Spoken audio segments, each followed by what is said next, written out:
In the early 20th century, the land known as Palestine was still under the control of the Ottoman Empire. Its hills were terraced with olive groves. The streets of Jerusalem buzzed with prayer calls, church bells, and the chatter of vendors selling figs and woven cloth.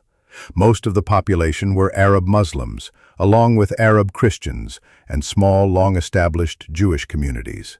Daily life was rooted in tradition, tending goats, grinding spices, baking flatbreads on hot stones. That rhythm changed as empires collapsed. After World War I, the Ottomans fell.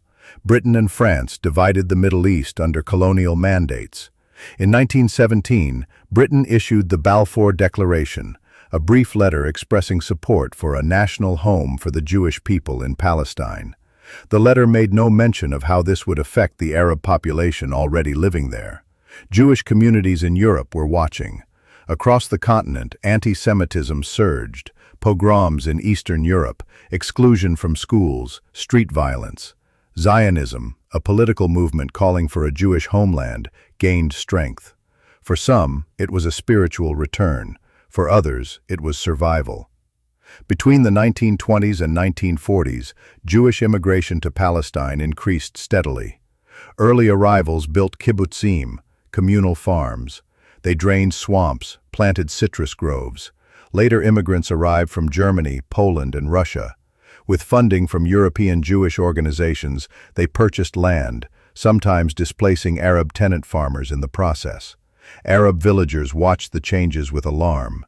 Land sales, often conducted with absentee landlords, meant farmers could be evicted overnight. British authorities, struggling to maintain order, created laws and commissions. But clashes grew. In the 1920s and 30s, riots broke out. Arab uprisings were met with force. Jewish paramilitary groups, like the Haganah and Irgun, grew more organized. The region entered a cycle of tension and reprisal. Then came the Holocaust. 6 million Jews were murdered across Europe. Survivors emerged with no homes to return to. Many boarded ships bound for Palestine. British authorities, trying to prevent more conflict, restricted immigration. Ships were turned away or detained. One ship, the Exodus, became a global symbol of desperation. Some Jewish underground groups began targeting British infrastructure, bridges, trains, military posts. To them, the mandate had failed. They demanded sovereignty. In 1947, the United Nations proposed a partition plan, 2 states, one Arab and one Jewish. Jerusalem would be international. The Jewish leadership accepted, though with mixed feelings. Arab leaders rejected it entirely. The majority Arab population saw it as unjust, newcomers being handed over half the land. In May 1948, Britain withdrew. Jewish leaders declared the State of Israel. Hours later, armies from Egypt, Jordan, Syria, Iraq, and Lebanon invaded. The Arab-Israeli War began. By the war's end, Israel controlled more land than the UN plan had proposed.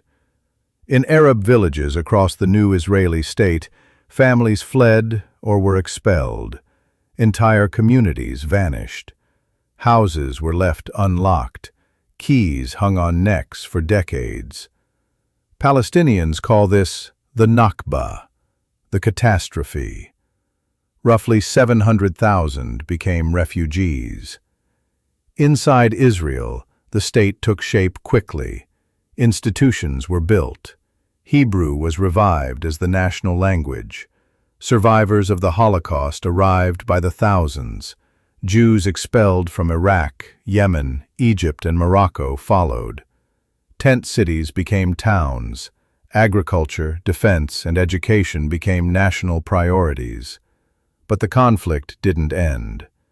In 1956, war returned with the Suez Crisis. In 1967, the Six-Day War expanded Israel's control to the West Bank, Gaza Strip, Sinai Peninsula, and Golan Heights. In 1973, Egypt and Syria launched a surprise attack during Yom Kippur. Peace remained out of reach. Palestinians in the occupied territories lived under military rule. In the West Bank and Gaza, curfews, checkpoints, and land seizures became daily realities. Refugee camps swelled. A generation grew up with little hope of statehood. Some turned to diplomacy, others to resistance. The first Intifada, uprising, broke out in 1987, sparked by a traffic accident. Across these decades, the story grew more complicated. There were peacemakers, extremists, moments of compromise, and moments of devastation. Agreements were signed and then broken. Leaders were assassinated. Civilians bore the brunt. Today, the story of Israel's creation still shapes the world. For some, it's a story of return, of rebuilding after unspeakable loss. For others, it's a story of displacement, of injustice that continues. It's not one story, it's many, running in parallel, often in pain. But in the folds of these histories are people. Farmers whose olive trees stood for generations, families who fled bombed homes, teenagers who learned 3 languages by candlelight, grandmothers who tell their grandchildren about a street in Haifa, or a rooftop in Jaffa, or a hill in Galilee where figs once grew. To understand how Israel was created is to understand more than dates or declarations. It's to hear the footsteps of those who walked both sides of the line, those who held on to memories, those who still do. We'll see you next time.